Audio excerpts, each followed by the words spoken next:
Oi, tô aqui. Boa tarde, pessoal. Bom dia, boa tarde, boa noite. Nós estamos aqui então para falar. Nós estamos trabalhando conteúdo específico de desenvolvimento de estratégias de marketing para líderes, desafiantes, seguidores e ocupantes de nicho. Né? Eu já falei que vocês têm nesse livro do Kotler e também tem no livro do Kotler e do Keller, né? Que é aquele de capa preta, que também tem esse conteúdo. E agora a gente vai falar sobre esse item sobre defesa e participação de mercado. Né? A gente dividiu o conteúdo para não ficar muito pesado, ok? Então vamos lá. O que é essa defesa da participação de mercado? Então, primeiro, vamos entender o que é defesa. A ideia básica da defesa é uma empresa construir uma fortificação indestrutível em torno do seu território. Isso ia ser perfeito se a gente estivesse falando dos castelos medievais, né, que a gente vê nos filmes, pode visitar também quando a gente viaja. Mas, embora essa defesa seja importante, as marcas líderes, estão sendo atacadas, seriam tolas em alocar todos os seus recursos na construção de fortificações em volta dos seus produtos atuais. Né? Então, o autor fala, olha, peraí, às vezes não é importante, não é bom você ficar aí, né, tentando fechar todo o seu produto. Às vezes você precisa ficar atento para pensar em outras maneiras para defender sua posição. A Coca-Cola, apesar de vender metade para a população, vem adquirindo empresas de suco de frutas, diversificando as suas atividades. Então, a gente tem uma quantidade enorme de água que eles compraram, sucos, o Guaraná Jesus no Brasil. Então, eles estão, o meu negócio é vender água, vender líquido enlatado, embalado. E eles estão ali defendendo esse mercado. Né? Então, essa defesa de posição, por exemplo, o autor também coloca sobre a Procter Gamble. Ele fez com o sabão em pó Tide. Eu não me lembro dele aqui no Brasil. Ou com o creme dental Crest. Por quê? Aí ele lançou esse creme dental dizendo que ele era para prevenção das cáries. Ou então, quando ele fez com a fralda Pampers, dizendo que a fralda Pampers tinha mais absorção do que os outros. Ah, esqueci de falar que o sabão em pó Tide foi lançado para limpeza, porque sabão em pó geralmente é para lavar roupa.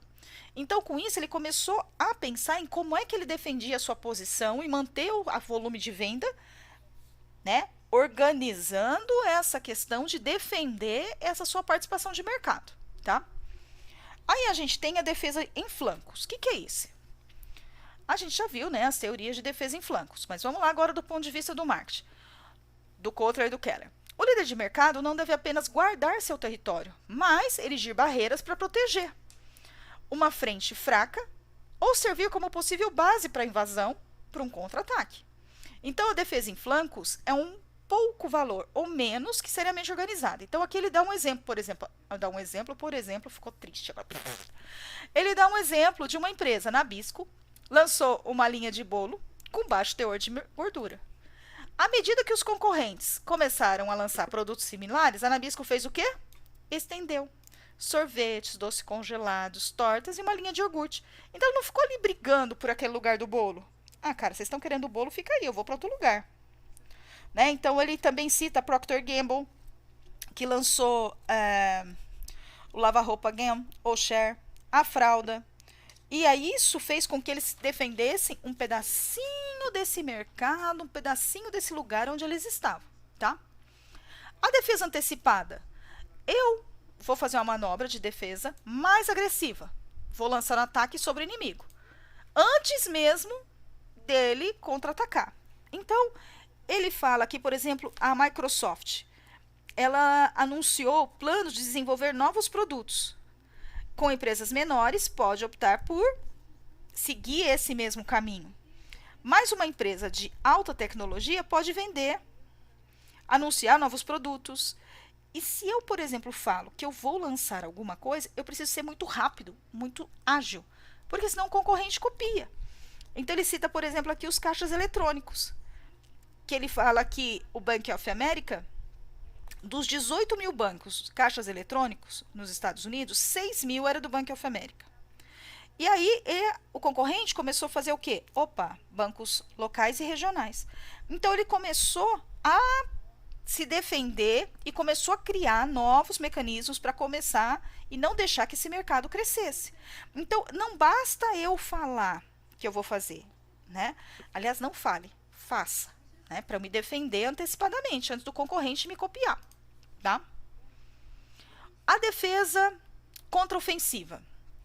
Quando a líder é atacada, ela reage imediatamente. Por exemplo, as marcas de cerveja, hoje em dia até menos porque elas são praticamente de uma mesma empresa, né? Mas, da Ambev, mas elas sempre foram muito mais agressivas no seu ataque. O autor ele também dá um outro exemplo, a gente não tem no Brasil, mas ele coloca sobre a UPS, que ela invadiu os sistemas de entregas aéreas da FedEx. Então a FedEx começou a dividir na parte terrestre para ela não acabar perdendo esse mercado com outro concorrente, tá? A defesa móvel. Ampliação de um mercado oferecendo ao princípio, o objetivo de perseguir um objetivo claramente definido e atingível. Lembra? SMART? O princípio da massa. Concentrar esforços no ponto fraco do meu inimigo, do meu concorrente. Diversificação de mercado agindo rapidamente. Porque a miopia de Marte, vocês devem ter visto com Dionísio, que a empresa fica achando que ela está firme, tranquila e ótima naquele lugar. Né? E não é bem assim que acontece. Então, ele dá um exemplo falando dos fabricantes, né, de cigarros. No caso, o Reynolds e o Philip Morris, que quando eles começaram a perder a participação de mercado, a queda crescente do consumo de cigarros, eles começaram, então, a investir em novos setores, como refrigerantes, alimentos, bebidas alcoólicas. Não ficar esperando. Opa, vamos para outro mercado onde eu posso estar trabalhando e posso estar vendendo e tendo, né, entrando renda para minha empresa, trazendo lucro para o meu negócio. O outro, que é o item 6, é a defesa de contratação. É uma retirada estratégica. Não é um abandono, mas às vezes eu deixo aquele mercado e vou atrás de um outro, que pode às vezes estar sendo muito mais interessante e mais lucrativo para a empresa. E o Kotler Keller também cita um outro exemplo da marca Hannes, que ela trabalha com produtos para o corpo, principalmente meia fina, eu já vi no Brasil. E eles começaram então a parar com esse mercado de vestuário e começar a investir, concentrar o seu negócio em alimentos. Então, às vezes, aquele mercado está muito competitivo, eu estou tendo, às vezes o próprio mercado tem uma baixa participação, o consumo é pequeno, às vezes não é tão grande, então eu paro. Eu deixo de investir naquele local e começo a investir em outro local, em um outro produto, certo? E mais para frente for interessante, eu volto. Bom, com relação agora ao item 4, expansão da participação de mercado. Vamos entender isso então. Quanto maior a participação de mercado, óbvio, maior a lucratividade, né? Então, como que é o conceito disso que o autor coloca? Então, a minha rentabilidade, a minha participação de mercado. Muitas vezes, eu posso ter, às vezes, 100% da participação de mercado, mas a minha rentabilidade, lembra do ciclo de vida do produto? Né? Muitas vezes, a minha participação e a minha rentabilidade, elas estão atreladas, mas elas não crescem juntas. Pode ser que uma cresce e a outra decresce. Que é isso que ele fala. Na participação de mercado, às vezes, quando eu estou atingindo 50% do mercado, é quando eu posso cobrar o preço mais alto. Até aqui eu consigo cobrar um preço mais alto. Então, aqui o meu preço pode estar alto, alto, alto, alto, e depois ele cai. Só que aqui o volume de vendas é menor, mas o preço está alto. Aí aqui vai acabar tendo essa intersecção entre o preço alto e a participação de mercado. Aí a participação de mercado, ele vai caindo. Que eu vou alcançando um mercado maior, mas a grana vai diminuindo. Né? Então, esse conceito, essa participação de mercado, eu preciso ficar atento. Onde é que eu estou? Porque às vezes eu já estou na participação de mercado que eu posso atingir com a minha empresa. Não tem como eu sair daqui do jeito que eu estou, com o produto que eu estou. Eu preciso analisar. Por isso que faz análise do ambiente externo e interno da empresa para poder identificar. Tá? E o que é esse tal do desafiante de mercado? Né? O desafiante de mercado, desafiante, né, dos concorrentes, então, eu tenho aqui um exemplo, por exemplo, mas tá difícil hoje, hein? As empresas que ocupam o segundo e terceiro lugar, ou classificações mais baixas, são chamadas de desafiantes. Então, se eu tenho uma marca Sorriso, que é a maior, não sei se é, a Coca-Cola, que é a maior, que é a líder, eu tenho as outras que vão estar desafiando essa líder, tá? É isso que o autor está falando. E então, o que é que faço com isso? Elas podem adotar uma outra postura, atacando líderes ou outras concorrentes em um lance agressivo.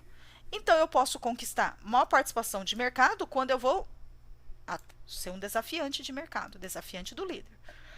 Posso desejar apenas manter a minha participação de mercado, vou ser só um seguidor do mercado. Então, o que é que eu quero? E é claro, o que é que eu posso, né? Às vezes eu estou pensando que eu sou bom, que eu aguento muito, mas às vezes eu não tenho poder aquisitivo para aguentar tudo isso para poder atacar o meu concorrente. Então eu posso atacar o líder ou eu posso muitas vezes só ir seguindo ali o líder, mas sem atacar o líder, sendo um seguidor de mercado, tá?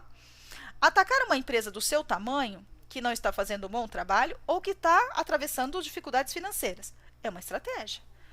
Então eu posso fazer isso, eu vou atacar ele, que ele está com problema, né? Então eu vou atacar aquela empresa que ela não está muito boa das pernas, ela está devendo, ela está meio fraquinha, ela está perdendo mercado, eu vou atacar ali. Ou eu posso atacar as empresas locais, regionais, que não estão fazendo um bom trabalho e estão ali com... Ô, louco, eu coloquei 2 vezes a mesma coisa. Oh, judiação, que dó. É a mesma coisa. Oh, que dó. Bom, enfim, como é que eu vou avaliar as fraquezas, as principais forças e fraquezas do concorrente? Primeiro, administração. Às vezes é ruim, às vezes está trocando. A manufatura, que nem essa semana, semana passada, não sei, que mudou o CEO da Natura e da Avon. A manufatura, às vezes eu tô, por exemplo, agora tem aqui em Assis tem algumas empresas falando que não estão envasando suco de uva porque eles estão com falta de embalagens de vidro. Pode ser que tenha problemas com a grana, pode ser a participação de mercado, pode ser o produto que está parado, não mexe, não cresce, pode ser alguma outra atividade complementar, por isso que eu faço análise para descobrir, né, as ameaças e oportunidades, o que, que o meu concorrente tem que eu posso fazer. O sistema de informação, pode ser preço de venda, pode ser os custos de produção, pode ser o serviço que ele oferece, a marca, patente, direito autoral, tecnologia que a empresa usa, ação legal, sindical. Eu preciso olhar onde é que eu posso atacar, onde é que eu posso atuar. Para conseguir o domínio de um mercado, o que a empresa precisa? Ah lá, olha lá, porque a gente estava estudando, falando de estratégias e ouvindo e falando e lendo sobre o Sun Tzu, sobre o Reis e o Jack Trout. Conhecer o campo de batalha, onde é que eu vou? Qual o mercado que eu vou atuar? O que esse mercado tem? Conhecer as condições atmosféricas, geográficas, sociais, políticas que envolvem dia e noite esse campo. Ó, se eu vou atacar esse mercado, o que é que existe ali que pode impedir que eu continue atuando naquele lugar? Conhecer os vizinhos, quem são os concorrentes? Quem são os fornecedores? Quais estratégias e táticas que eu posso empregar? Conhecer esse meu concorrente real, né? Ele pode ser um inimigo potencial para o meu negócio. Afinal, qual que é o objetivo, estratégia, plano de ação? Como é que eu posso conseguir isso? Adquirir armas para hoje e amanhã. Então, não adianta só eu querer atacar ele hoje e amanhã, se ele vier me contra-atacar, eu não tenho como revidar, eu não tenho como garantir, como como é que se fala? Segurar o meu mercado, proteger o meu mercado. E agilizar as minhas decisões, né? Assim, no mercado hoje, vence aquele que tem o quê? Arma pessoal mais eficaz. Produto, distribuição, produção, mão de obra, o que você vai ser bom? Maior agilidade nas decisões e definições de estratégias e de objetivos. Maior integração da força. Maior capacitação de negociação. Maior capacidade de negociação. Você tem que ser mais forte que ele, né? Então, quando a gente está falando desse mercado que você quer vencer, que você quer atacar, você tem que pensar, eu posso ser um desafiante em que momento, em que local? Para eu pensar o que é que eu posso fazer, tá bom? Vou desafiar ele onde? Ah, ele tá ruim de participação, ele tá ruim de produto, é ali que eu vou desafiar. ok? Vou fazer um break de novo e volto já agora com a última parte, que são as estratégias de ataque.